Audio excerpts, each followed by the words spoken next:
Hello, and welcome to the Momentum Ministry Partners podcast. This podcast is designed to provide that momentum in our God-given roles of leadership as we partner together to equip today's Christian leaders for tomorrow's opportunities. Thank you so much, and we hope you enjoy this episode.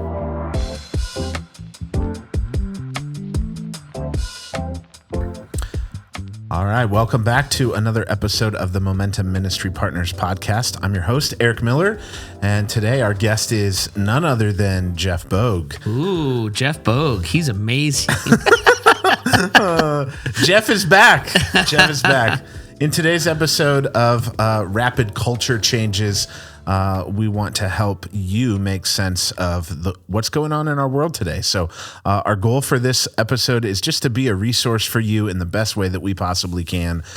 So as always, we want to be talking about tough things, Jeff. So we're going to dive into a topic today that I think for a lot of listeners, a lot of us, we recognize there's a lot that's going on in our world, especially as culture shifts and changes. And our goal is to kind of help you make sense of that as we're trying to do the same.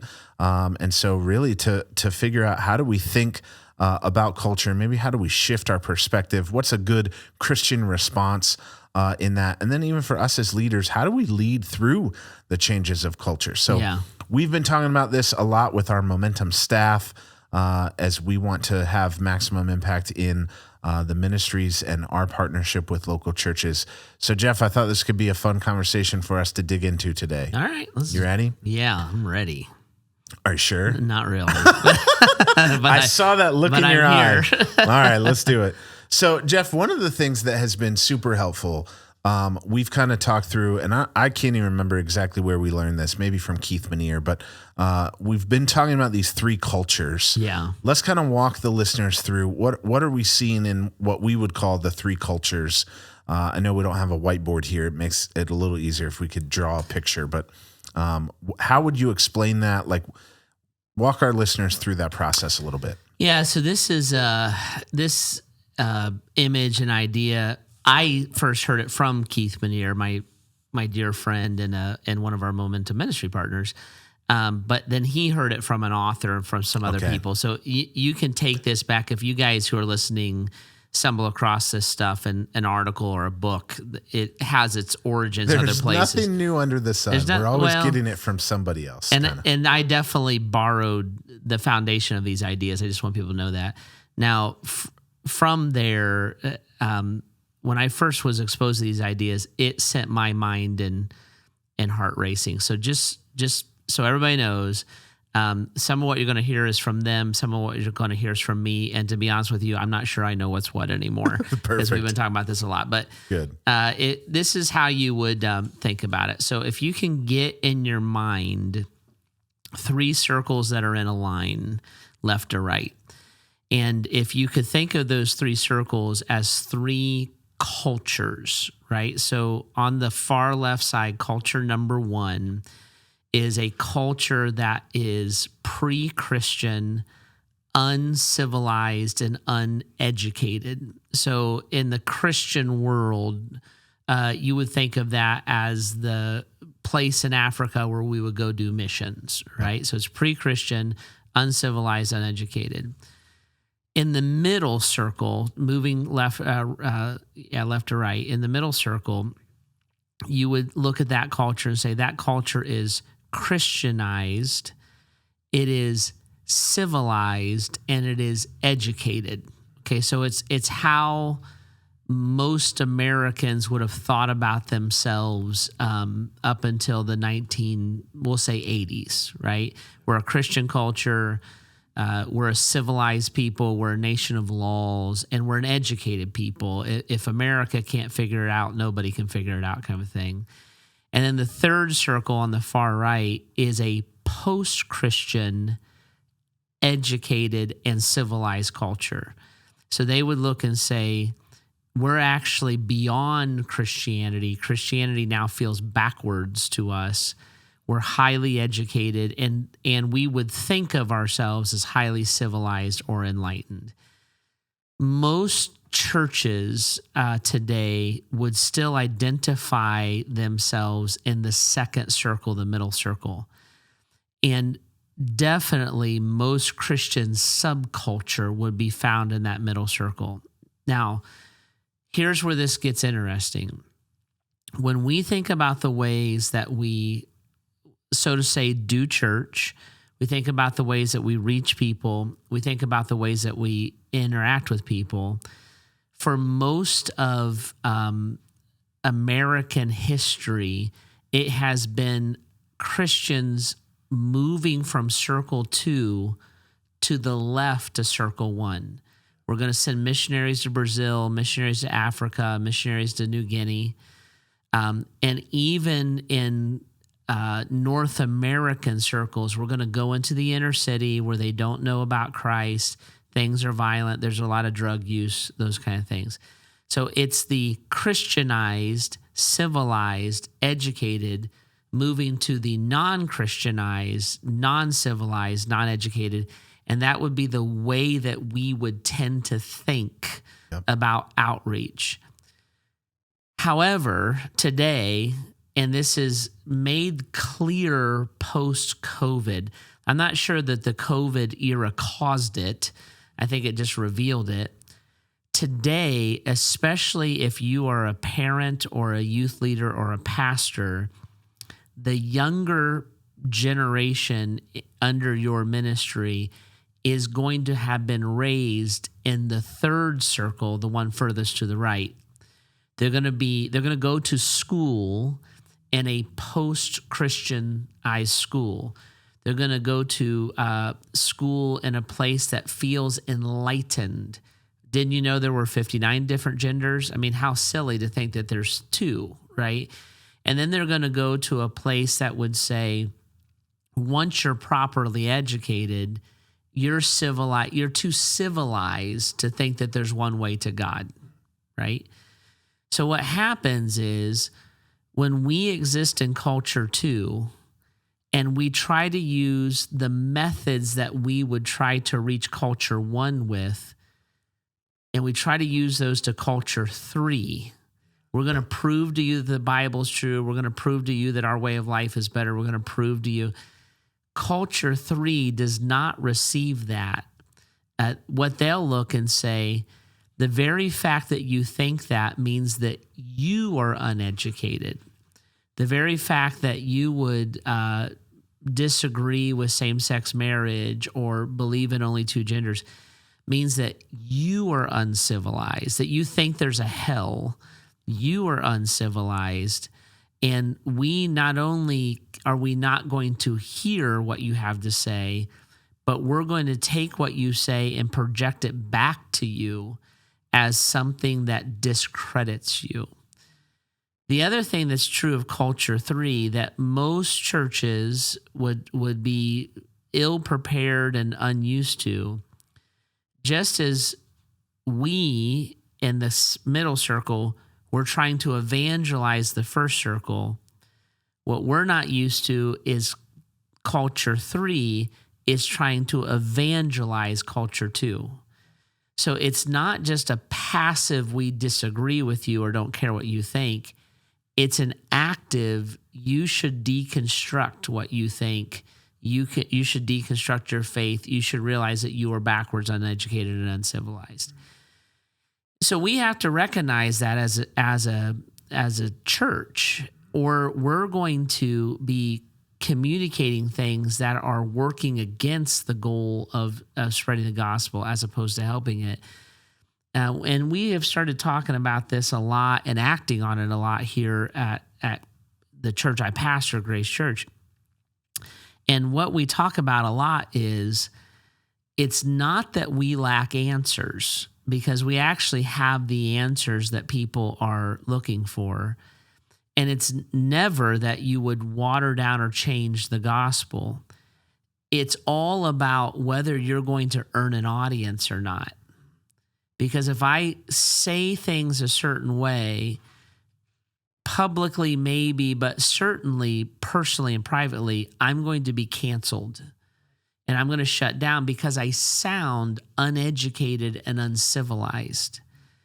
If I can learn the language and understand the thought process, then I can say things in such a way that they make sense. So I'll give you an example of this. If you would like one, Eric. I was hoping that you would Okay. give one. So an example of this. I have some if you didn't have. Oh, okay.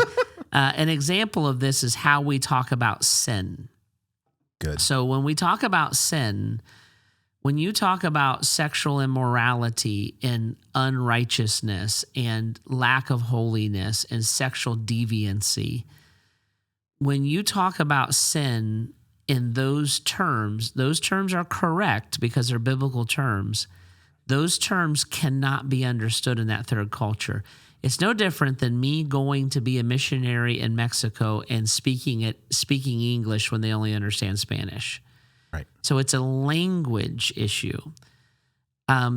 They don't know what sexual immorality is because what they do and how they live and perceive sexuality is not considered immoral. Right. They, like when we say, I believe in biblical marriage, they would say, do you mean Solomon had 700 wives? Like, what are you talking about? Right. And you'd say, no, like a faithful, committed marriage. I know those two guys never cheat on each other. They actually loved each other and adopted a kid. That the language is not going to translate. And then you're being sexually immoral and impure. And they're going to look at you and say, I live with my boyfriend and we only sleep with each other. We're actually very, very committed. What are you talking about? A pedophile? Like, I don't know what you're talking about. Yeah. So that language does not make sense. Therefore, they're not going to see their need for God. So the reason that God points out sin to us is so that we see our need for him. So when he says you guys are sexually immoral, what he's saying is you need a savior and your heart's impure, right? That's why he would point that out. When we say, hey, you guys are sexually immoral, they're saying, no, I'm not. What are you talking about? You guys are hard-hearted. No, I'm not. I'm the most open-minded person you've ever met in your life. I love everybody. You guys... And then we'll start arguing about whether that's true or not, and it creates a relational fissure, and we get nowhere with it. And it's not even the real issue. It's not the real issue. You're debating terms, yeah. Now, if you just change how you describe sin, listen to me. Everybody whose radar just went up, don't email me about being a liberal, and listen to what I'm saying. I am not saying change God's standards. Right. I am not saying that. I am not saying do not deal with sin. We can't do that because we can't proclaim the gospel if we don't ultimately deal with sin. Agreed. I'm talking about communicating sin in Spanish, in French, in a language that can be understood. And what I've kind of recently learned and discovered, actually our college pastor, who is also my son, Josiah Bogue, told me this just the other day. It was so helpful. He said, Dad, he goes, sin is served up. The concept of sin is served up on a silver platter to us with young adults. I said, explain that to me. He goes, it's just, you say trauma or abandonment or wounds or rape or sexual assault. He goes, when you talk about sin that they understand that they are sinners. Right. When you talk about sin, unrighteousness, lack of holiness, you're just talking about it in a way they don't understand it. Yeah. But when you say, like when your father abandoned you, when you were abused, and I'm like, oh, it clicked a light bulb for me. I'm like, I got you. Thank you, college pastor. Thank you for helping me with that. It's not that you don't talk about it. You're talking about it in a way that they would understand it. So if you go to the average young adult and say, are you lonely, hurting, and need Jesus? They're like, no. If you died tonight, would you go to hell? They'd be like, I don't even know that it exists, and what a dumb question to ask me. But if you go to them and say, are you hurting? Are you struggling with depression, with anxiety, and unsure about a life direction? If I had news for you or information for you that you've never heard before about how you could have healing, which is what salvation is and means, right. You could have healing, hope, and help would you be interested in that conversation? And you start shifting that. And that's what we've been doing a lot here at Grace Church. And we've seen God work in extraordinary ways. I quit asking the question, do you recognize that you're a sinner based off of biblical terms? Because it just doesn't make sense. Right. I started asking the question of, you have, like I gave a sermon a few months ago actually now, but what I did was I said, for instance, we have all the sexual freedom in the world, 100% sexual freedom. Nobody will condemn you. Is that working for you? Right. And before I talk about how sexual freedom is a sin, I'm going to ask, like, is your life working? If I could help it work for you, would you be able? And then I went and talked about how our bodies are the temple of the Holy Spirit. I talked about what a pure lifestyle is. I taught the exact same thing. Yep. I just framed that question and that conversation in a way that it could be and would be received, and that what Christ has to say to us is a answer to a frustration, as opposed to an accusation. And I'm saying that's the way they hear it. Right. Right.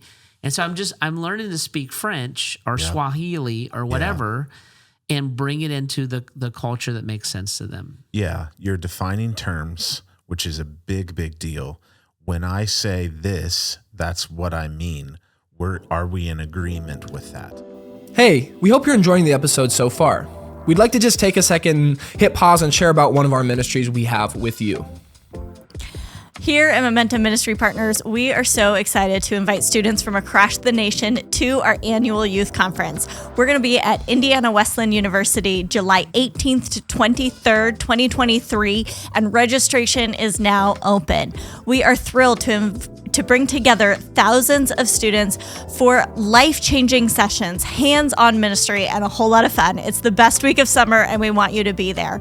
We've got past speakers such as Sean McDowell, Francis Chan, Ann Byler, Lecrae, and we're going to be announcing our 2023 lineup of speakers very soon, so please be on the lookout for that. In between, we're going to have what we call power tracks. Those are breakout sessions for students that are going to be hitting the hottest topics that they're dealing with in culture today. We want them to come and experience and wrestle through their questions of faith and meet Jesus in a new and powerful way. We're excited to have you there. Please register early to get the best rate. We want you to register by March 15th and lock that in. And we hope to see you and your students there. Plus, keep in mind, if you're a new church, we've got discounts just for you. You can get all of that information and more at buildmomentum.org. Again, that's buildmomentum.org, and we look forward to seeing you this July. What we can't understand and struggle with now is this third culture looks at us as backwards, and it's actually not because we have backward views. It's because we have biblical views. There you go. We would look and say to that, that church that's promoting owning human beings, we would say that's unbiblical. Yes. That pure strand, now people are looking at us and saying teaching against a homosexual lifestyle is unbiblical. And we're like, what? Teaching and saying that there's only two genders is unbiblical. I'm like, what are you talking about? Because there is no perversion of God's word. It's actually holding to God's word, and we're not used to being the ones that are being double clicked on, the ones who are being fact checked. We're used to being the ones who are considered to be right and enlightened and progressive. Now we're considered to being the backward direction. And we don't really know how to react to it. So what we do is we flail at it, or we respond with anger. Right. And we kind of tuck up and we almost double down on being a subculture. We push people further away, and instead of trying to engage and think through how do we make Jesus make sense over here, we pull away and we're like, that's right. And so we become the right wing, which then moves us off of biblical truth. Right. The other big swing is you become the left wing, and you're like, you know what? You guys are right about everything. And that moves us off of biblical truth. What we have to wrestle with is grace and truth. Yep.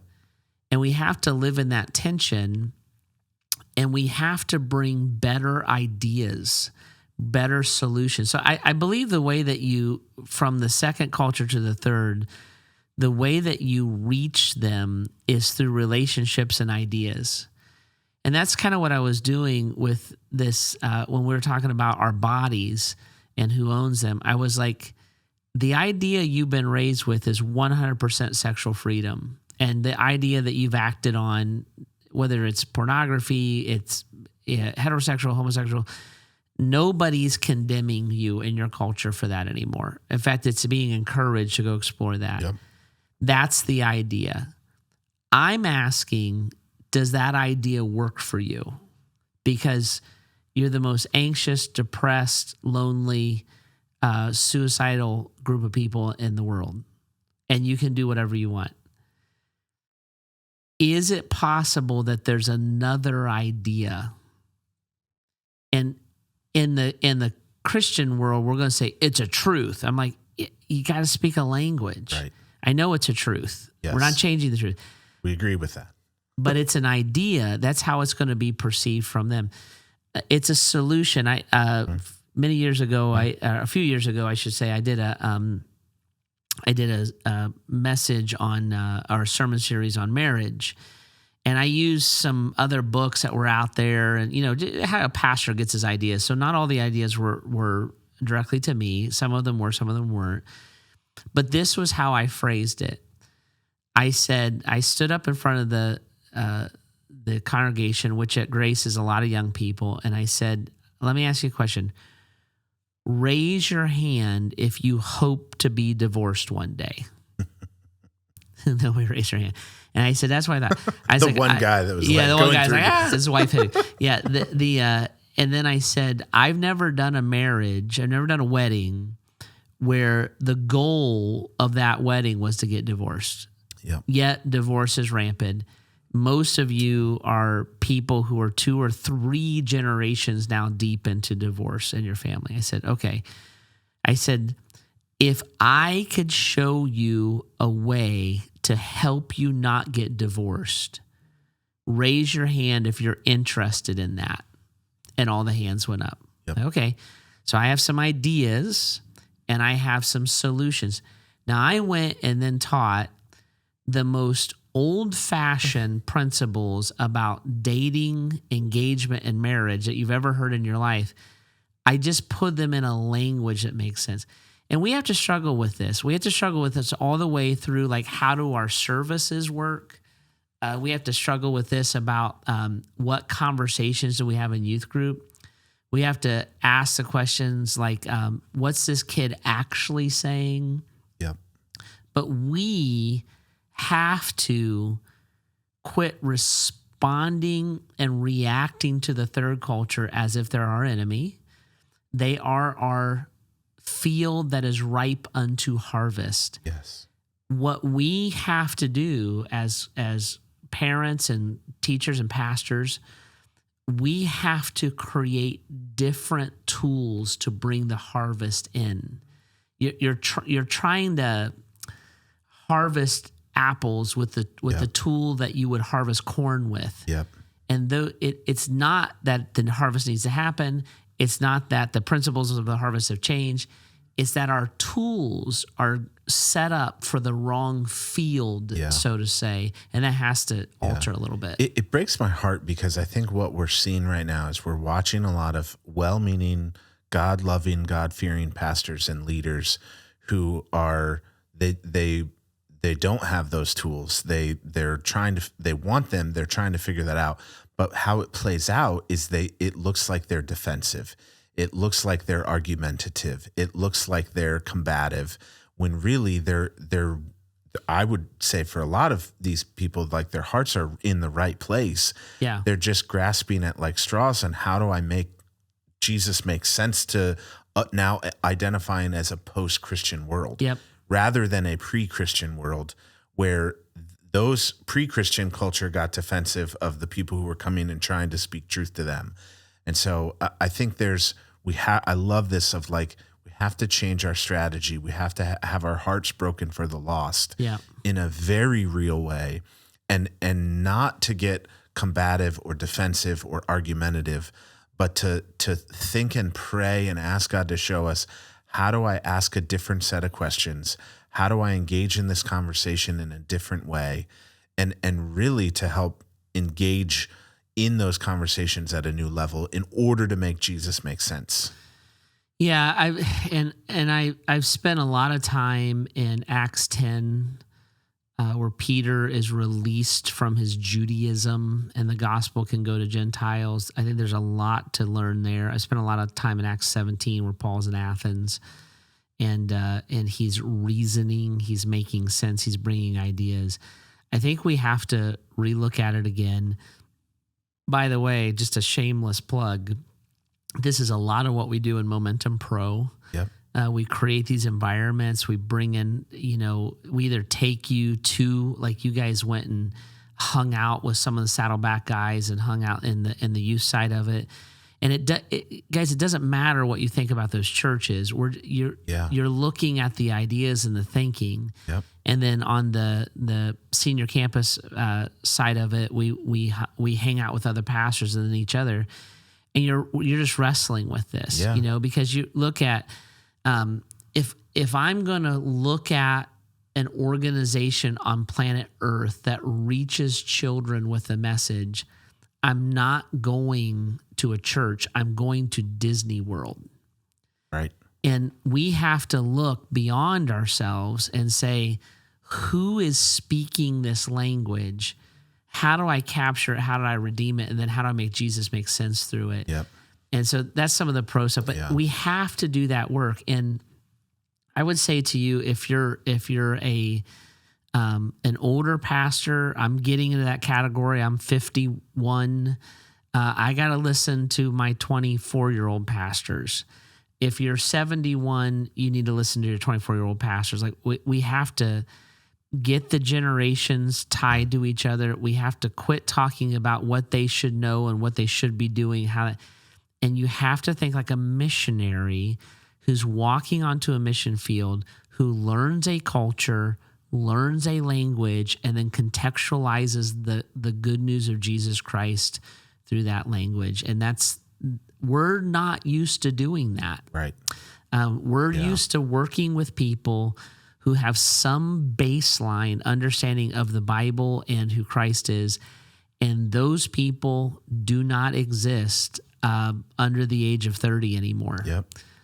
They're not around. And so the future of the church is dependent on our ability to do these things. Yeah. I think when you look back, maybe to put this in a different perspective, as we now try to think about how do we engage with the people in our churches, when you think back the last 10, even 20 years, as parents are trying to raise their children, like my parents, they would have said, Eric, don't listen to Beastie Boys. They're evil, secular music. Did you tell them you had to fight for your right? To party, yeah. They would say, don't watch Fresh Prince of Bel-Air. There's bad things that you're going to learn on that show, right? There were like, as parents, you could guard and protect your children from the quote evil that's in the world, right? And so there would be like a show or that movie or this genre of music that you shouldn't listen to, whether rap or country or whatever it was, for those parents. But now in this day and age, like as parents, it's unending. You can't swat those things away. We talked about this at a recent staff meeting where your phrase, I think, was like, culture is waterboarding our children. Like it is just unending what's coming at them. And social media, technology, our smartphones, the cultural thing, this post-Christian culture, like as parents, as pastors, as leaders, gone are the days where you can like protect your children from that, like one bad thing that was going on. Don't watch Will and Grace because there's that couple. Like now it's everywhere. Yeah. It's everywhere you look. And so what we're saying is like, how do you repurpose and rethink, like understand the power of the gospel and the transformative power. Don't be like a separatist, or where you're going to say, well, I'm going to like pull my family out of culture and we're going to like live off the reservation and homeschool and never engage with the world. And we're also not saying go the conformist route where like, okay, we'll be everything to everybody. But how do we live as transformative through the power of Christ and the working of the Holy Spirit? Yeah, there's probably a whole nother episode that we could talk about this, but what I said was that the culture is waterboarding our kids morally. They're throwing so much immorality at our kids that the kids are choking on it, and there's no way for them to actually escape it on their own. And I would agree with what you just said as a parent. So I've a parent of 6 children who homeschooled when they were younger, and my kids go to a Christian school now. I'm not going to homeschool my way out of that. I'm not going to Christian school my way out of it. Now, that doesn't mean that wasn't a part of Heidi and I's strategy. Yep. So the reason we Christian school, we're involved in a great Christian school called Cuyahoga Valley Christian Academy here in Northeast Ohio. The reason we did the Christian school was we realized, Heidi and I realized that like public school, when I was a youth pastor in the 90s, back in the 90s, I would have looked at parents and said, we need Christian kids in that public school, and seen God worked in powerful ways. I think that's still true. If the family structure can support them and the kid is wired to carry the weight, yep. School has shifted so heavily to indoctrination, and it depends on if you have a good local school system with a bunch of Christ-following teachers, don't throw them in to the right. So it depends on the school. It literally depends on the teachers, the principal, those kind of things. But like we looked and said, I have 6 children and a very demanding life. I need the help. Right. So I need the other adults in my kid's life for 8 hours a day. I need them on my team. Because when my kids go over here, they're waterboarded, or they go over here, they're waterboarded. So as a parent, we put together a strategy of how to keep our kids healthy, happy, and like grounded in God's word, so they can work up to living fully in a culture that's waterboarding them. Right. That's a whole nother conversation, but it's a true thing. As a youth pastor, youth leader, parent, you have to think in those terms. So as a youth pastor, for instance, if you have a youth group that is predominantly populated by kids in a public school system that's not healthy, you need a different strategy than a youth pastor who has a Christian school at his church, and that's most of the kids there. Right. You see what I'm saying? Yep. So you're just think it through missionally. Right. Not programmatically, and then you're building that completely differently as you go forward. Yeah, I think a big part of that is like having your heart broken for the lost, and these people the people who are far from God, that do not know Jesus, that do not understand biblical truth. And how do we change our perspective? How do we change the tools that we're using? How do we ask different questions so as to reach them for the gospel, so as to help bring in that harvest? But with our own children and churches, the people who claim to be Christ followers, we're trying to help them navigate the culture that is bombarding and coming after them, so as to equip them to do that same work that we're trying to do to reach the lost and help make Jesus make sense to them. Yeah.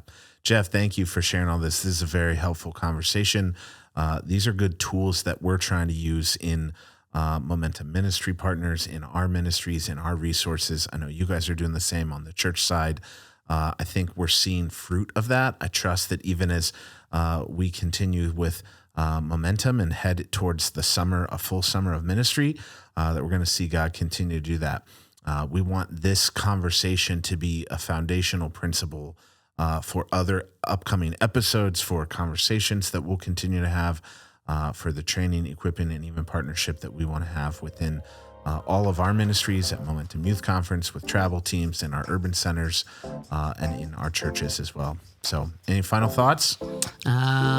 It's gray and cold outside. I wish it was summertime. There you go. Summer is coming. We have hope. Best week of summer is on its way. There Can't you go. wait. Awesome. Thank you, Jeff. Thank you, listeners, for tuning in. Well, guys, I think that's going to do it for today's episode. Thank you so much for listening. We'd be really honored if you went ahead and subscribed to the podcast, and that way you can just kind of stay up to date with the episodes that we're posting in the future. To learn more about Momentum Ministry Partners and our many other resources, please be sure to follow us on social media at Momentum Ministry Partners, or check out our website, www.buildmomentum.org.